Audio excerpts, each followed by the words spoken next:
Catherine Connolly has worked as both a clinical psychologist and a barrister. Catherine was first elected as an independent TD for Galway West in 2016 and went on to serve as Lath Ceann Comhairle in 2020. She's now seeking to become the 10th President of Ireland. Catherine Connolly joins us now. Good morning to you, Catherine. Morning, Thank Catherine. you so much for being here. Thank you very much, and good morning to the two Morning. of you. Listen, I wasn't really thanking you about an hour ago. No, I can imagine. She was so tired. Maybe not as an early start for you, but I'd say you woke up with a spring in your step this morning. Of course, the front of the Irish Times, the poll there by the Irish Times Ipsos being an opinion poll, has you leading by 18 percentage points. That is a commanding lead. You must be delighted.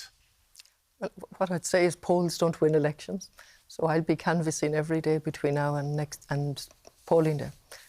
I take nothing for granted, but I will say that from the day I've gone out, the interaction with people has been fantastic, and I think there was a disconnect between the general commentary on what was happening on the ground, and the intensity of the interaction has just increased and increased. 49% of people in the poll did say that neither candidate represent them. What do you make of that? That half of the country are saying, no, not for me though.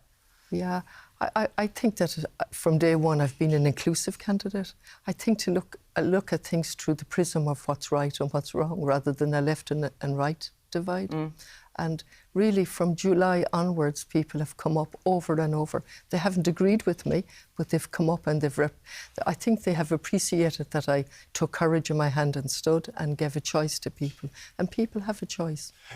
They do have a choice, but a lot of them don't feel that the choice is right for them. There's been huge calls about spoiling the vote, about boycotting the election. Do you believe the president, given that there's only two candidates, do you think this presidential nomination process, it should be changed going forward? Yeah, well, the reason we ended up with two candidates was because one had to pull out, so we had three. Yeah. And then the nomination process, the other applicants didn't get the nominations from the local authorities. And do you think that should be changed to offer more breadth? I'm on the record for saying, in this particular area, I'm conservative by nature, and there is a process there. However, I do think that a robust democracy and a healthy democracy should be able to debate this after this election to see, is the nomination process adequate or not? Because 55% of people in the Times do think that this process needs to be changed and looked at. And you've said that you were just going to seek one term as President of Ireland. Our current President of Ireland, Michael D. Higgins, he has occasionally spoken out against government policy. You and he certainly have a history. He was seen to expand the President's role, but again, he's not in the executive branch of government. He's sitting like he can't change what's happening on the ground. As a serving TD and someone who does have very strong opinions and has put an awful lot of social issues to the fore, would you not think it's more important to stay in the executive branch of government rather than going to one that is more ceremonial? It's certainly something I thought about a lot, and I received a lot of communications about that. People both asking me to stand and people asking me to stay in the Dáil. So I had to think about that carefully. But I think matters of housing and waiting lists are a matter of concern to all of us. Even those people who think I'm not representing them. I think we all agree that in a republic, we shouldn't have a housing crisis with over 16,000 people homeless. It's an obscenity. As President, though, you can't really do anything about it. No, I agree with that, but they're the concerns that are coming up over and over. And obviously, they're very important to everybody, and people don't feel heard. They actually don't feel heard. And one of the main things when people have engaged with me is they just want to be heard. And I would look on my presidency as actually being a voice for people, for those who are not heard, and to reflect really the core values that we all have in common.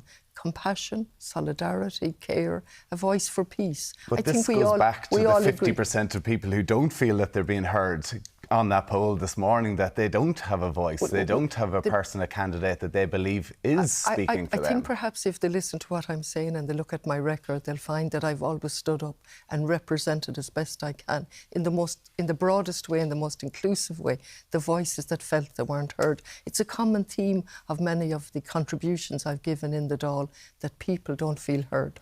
One area you have been critical of is a number of countries, including American politics, their president, Donald Trump. Given Ireland relies so heavily on US tech, US pharmaceuticals propping up the economy here and so many jobs. Would you fear, as the Irish president, comments might be taken in the wrong way by Donald Trump? He might increase tariffs. Can Irish people trust that you will not, I suppose, say the wrong thing that will result in potential tariffs, result in US companies leaving Ireland and result in people in Ireland losing their jobs? I don't think that people that know me have any fear like that in relation to me. I think I'm a rational, reasonable, pragmatic woman with lots of experience. And I think as Lascan Corla for 4.5 years, I showed how I could do the job professionally and also in a kind manner. I also met many, many dignitaries, many of whom I didn't agree with their views. But that's what one does in a role, and one has to do that.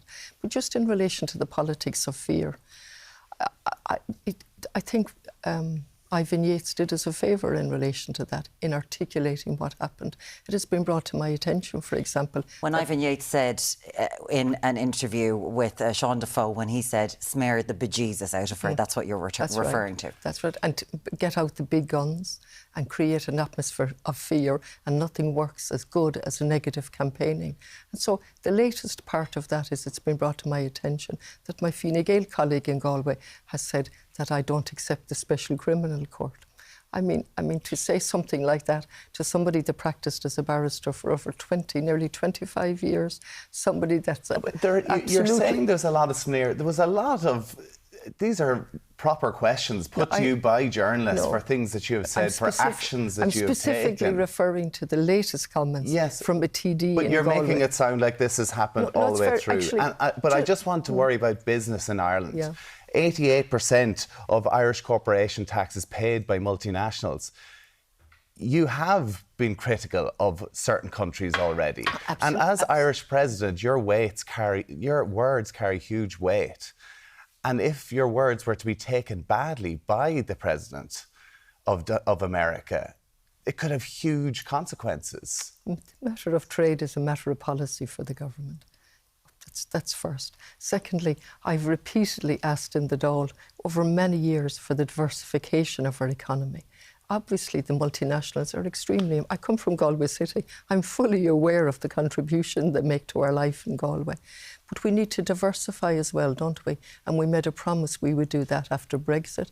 And then I sit on the Public Accounts Committee, and it's been repeatedly brought to our attention our concentration of tax intake from a small core group. Fully aware of all of that and very aware of it. But we need to diversify our economy, and the government have finally decided that they're looking at that over the last year or two, and they're actually saying, where are we going to go? How do we get other markets, in addition to keeping what we have? Can I just ask you, if the US president was to come to Ireland, would you welcome him? Would you roll out... You saw what happened in the UK. They rolled out the red carpet there. Would you welcome him into the I don't Iris? think a red carpet is inappropriate, but certainly welcome the president. That's a matter for government. And as president... Of course, I will welcome people. I did that as Lascan Corla for 4.5 years. I met the former president of America, Joe Biden. I met Frau van der Leyen. I met many, many dignitaries, many delegations from different countries whose policies have been criticised by the present government. I've met them all. And I suppose the thing is, we're living in a changing geopolitical world, and division is something that's of utmost, and you've spoken about that before, but you did talk about employment there. And with only 2 candidates, the same things are coming up over and over again. That's just the way it's going to be when there's not this diversity of choice. And one thing that does come up is, of course, and I do not want to talk about this person, I do not want to name her name, I believe in recidivism is important if we have a penal and a justice system in this country, and that people have a right to serve their sentence and move on with their lives and their privacy. But there are questions about you hiring someone, considering that we have an issue with firearms in this country and more guns coming in. You did employ someone who was convicted of a serious firearms offence in Leinster House.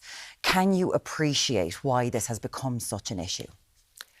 There are a number of issues here. First of all, how this was made a story, number one, from unnamed sources, how this information was released.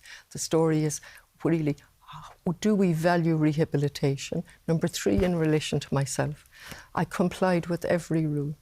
I signed this person into the Dáil and I signed her out every day, waiting for the process to be completed. I've been accused and allegations made that I contacted the guards. It never happened. I had nothing to do with the vetting process for this person. That was an internal process. The superintendent's office handled that from start to finish. And really, if we could get to the point where what does rehabilitation mean in this country? And I completely agree with you. We have to have, like, it's so important, and we're at the seams when it comes to the penal system, and we have to believe in a form of rehab. And the Irish Penal Reform Trust had a letter in the Times this week highlighting the issues. Talking about this, they had it there yesterday. Had a programme on were you never RT. curious? Were you never curious? Did you yourself, because people have asked you, did you ever ask her, you know, what the guns, what the firearms were going to be used for? There was cable ties in the car. Were you yourself not curious? We have a system. Sorry, can I just say she was found in the car with 2 handguns, a stun gun, ammunition, cable ties, black pillowcases, canisters of petrol, wigs and disguises. You have been asked numerous times if you asked her what the firearms were being used for. Surely you can understand why people are asking you this question. Like, that is... I mean, that's frightening when you read that. This woman served her prison sentence, was let out because she was a model prisoner. There's a committee of TDs who visit prisoners. They're actually, for years behind the scene, doing meticulous, methodical work in relation to rehabilitation for prisoners. Eamon O'Keefe is on record for saying he gave this woman high recommendation, absolutely no reservation. It goes to the heart of rehabilitation. This is a woman who fully reformed her life. Now we've had her privacy absolutely trespassed upon for the purpose of trying to damage a candidate in presidential election. I have no problem with questions, but I'm actually seriously upset that a woman's privacy would be trespassed upon like this. A woman who absolutely reformed her life, who's gone on to better things and has been brought in back over and over. But surely we should be... It is in the public spectrum as well. Absolutely. Can I ask, would you employ someone with a similar conviction again? Surely we should be absolutely champion the story that this is, and looking at the obstacles that are there that has been pointed out by the Irish Penal Reform Trust and others. Former prison officers have written to me. Different people have contacted me to say, thank you for highlighting this. Thank you for highlighting the importance of a second chance. Catherine, I just want to... So an awful lot of things that I see online is people going, it's a disgrace, the questions that Catherine Connolly is being asked, right? And you're a barrister. You're one of the smartest people I've ever met. You know how to handle yourself. And I think that you're well able. I think you're absolutely well able for this. So can you understand why these questions are being asked, though? Well, first of all, I wouldn't think I'm the smartest person. So, well, it's not. You know, we want our president to be a smart person. Number two, I made a very conscious decision in 2016 not to have 2 jobs, and I left my role as a barrister. I took leave of absence. It was a year or 2 years, and I never went back to law again. I concentrated totally on one job, a TD in the Dáil. Which is fine, but I'm just saying with the questions. I just see people online all the time being like, why are they doing? And we're being so hard on you. And I'm just like, but you're like, you know, I want the smartest person in the room to be the president. Absolutely. Do you know what I mean? Well, thank you for that, but I wouldn't agree with that description. But it's neither here nor there. What we're talking about is rehabilitation, and it goes to the heart. And on this, can I just ask you, just because we do need to take a break, would you employ someone with a similar conviction again into the ORS? That woman... that's a yes or a no. That's a fairly simple question. I'm never given to a quick answer on something like that. Well, you've been asked this a number of times, so you should have an answer for it. If I could, the decision was made in relation to this woman who was perfectly placed in terms of the Irish language to assist me as chair of the Irish Committee and with other matters. I made the decision on those facts and with absolutely... So you would do it again? One can only make the decision at the time based on those facts and reflection and saying, is this the person? So on reflection, would you do it again? If those facts presented in that manner, I would certainly look at those facts. That goes to the heart of what rehabilitation is about, and speculation as to the future. It really would be lovely to talk about what does this country mean when we It would talk really about be lovely rehabilitation? if you did. We're give us going an to answer talk on it more and we'll very talk about it shortly, again. Catherine Connolly. Hopefully, we'll stay with us. Be back with you shortly on Ireland AM. Welcome back to Ireland AM. Independent presidential candidate Catherine Connolly has indeed. Catherine, you've stayed with us. Thank you so, so much, and we really do appreciate it. A little breakfast would have been lovely, but... Did we not even have a croissant for you? There should be something in the green room. Lads, there should be something. Can we bring the croissants in? I was Surely. thinking more of porridge and Surely. banana. We've been told in our ear there is a croissant. We've got nothing Edward healthy for Hayden you. is making beef for a ragu later on. Would you have some beef at this hour of the morning, Catherine?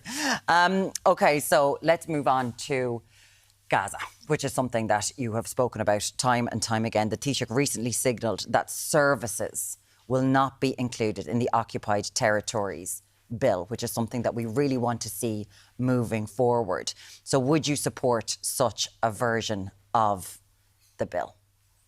No, if I was... As president? As president, it has nothing to do with me except in relation to a bill. You have to sign, yeah. Oh, yeah, if in relation to a bill. First of all, my views on that as a TD, we should have services and goods. And actually, Simon Harris has expressed strong opinions that goods and services should be in there. So I'm not sure what has changed. He said he would do his absolute utmost.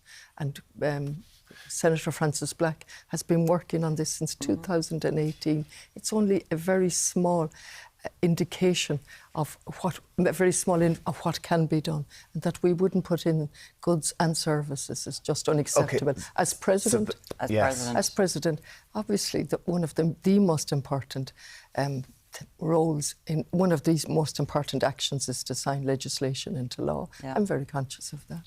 So one will have to look at whatever legislation comes before me and see if it's compliant with the Constitution. And I've explained this just for listeners as well, that they understand it. That will be my role. I will take that role very seriously with the advice of the Council of State. But if it's something like that with services, which you've clearly said that should be a part of it in your own opinion, as president, you're not allowed to have an opinion on it. So if that came in front of you now and you were the president of Ireland without services included, would you sign it? That's not the basis on which the president makes a decision. It's not whether I like it, agree with it. I make it on the basis of whether it's compliant with the Constitution. And do you think that would be compliant with the Constitution? I haven't even seen the bill. That is utter speculation in the future. But my role is to look at the bill with the Council of State and see, does it comply with the Constitution? If I form the opinion that it complies with the Constitution, I will be signing it into law. Even against your own opinion? Over and up. You know, I worked as a Las Cancorla for 4.5 years, and for a good few months as Cancorla. I'm fully aware of the different roles and the different activities, or the different way that one has to act. Yeah. Absolutely. And I've had also the privilege of working as a teacher, a barrister, a psychologist. And I don't say that by way of I say that by way of it has given me tremendous experience to see things from different perspectives. As president, my role in relation to legislation is to see if it's in compliance with the Constitution or not. And Catherine, can I ask you, why do you, like as you said there, you've done so many things in your life. Why do you want to be president? Excuse me. Sorry, it's very early. We don't know porridge. That's the lack of breakfast. The lack of porridge, our fault. Absolutely. You know, it took me quite some time to make up my mind. You're asking me, why would I want it? Why would anybody want it? And really, it was when I sat down and looked at all the messages from all over Ireland, and I've said this on a number of occasions, by email, by phone, putting pen to paper, and I actually sat down with a number of trusted people to see what were people saying to me. And they saw characteristics in me that perhaps I didn't see in myself, and saying, please stand. And so I made the decision, and once I made it, I never looked back. I really, really feel that it's important. We're at a juncture in our history and in this country where we need to decide, where are we going as a country in terms of a voice for peace, in relation to the existential threat posed by climate change, in relation to, and I've travelled the country and will continue up to next Thursday, what communities are doing on the ground. Yesterday, I was in a family resource centre. I think it's about my 10th family resource centre. Do you know what the manager told us? She said, they have people, first of all, they have a room with a food bank. Secondly, they've people coming in who have made decisions not to eat for 3 or 4 days because they're given their food to their children, or they're saving up the money for fuel. And so I'm going around and I'm listening to this and I'm thinking, is this a republic? And I stood and said from day one, independent-minded, with the parties and non-parties coming in behind me as an inclusive candidate. And what we have here is a movement. I keep asking the figures to keep up to date. I think over 14,000 people have signed on to my campaign as volunteers, the vast majority of whom have no connection with any party. So it's a movement where people have come together and parties on core values. And I think it's worth repeating them. Solidarity, care, compassion, building on our history as a colonised country, building on our history of having peacefully resolved the conflict in the north, and the experience of famine. So we go back to Gaza. And I think it just actually a man-made famine. And at the moment, aid trucks not getting in, and collective punishment of a people. I mean, that has touched me and just about everyone in the country. And listen, we are seeing it, it's horrific, and we hope that peace obviously does prevail. Obviously, we see it's very on a knife edge over there at the moment. Listen, we know that you're a busy person. We know that the polls are looking very good for you at the minute. We saw you doing keepy-uppies in the playground. Are you any good with a rugby ball? No. Neil. No? Neil. Connacht surely support I'm her. very supportive of them. I've been very supportive in the council in relation to funds for them as well. What do you make of politics these days? Because we've seen it with the keepy-uppies. I saw Ed Miliband have to do this stupid trend the other day in the UK. How? Because you've got such a young campaign, so many people behind you. How do you feel about having to be like, oh, how can we go viral? Or, do you know, having to do that? I actually don't think like that. No? It's not part of me. And it's really important to say that the social media is really important, and I have a fantastic team, but it's reflecting our campaign on the ground. Okay. Nothing will substitute for meeting people. And the keepy-uppies, which I call solos, was absolutely organic. A solo's into your hand, surely, in Gaelic football, not that. Anyway, listen, we're not getting beat up into it. Listen, Catherine Connolly, thank you so much for joining us today. Just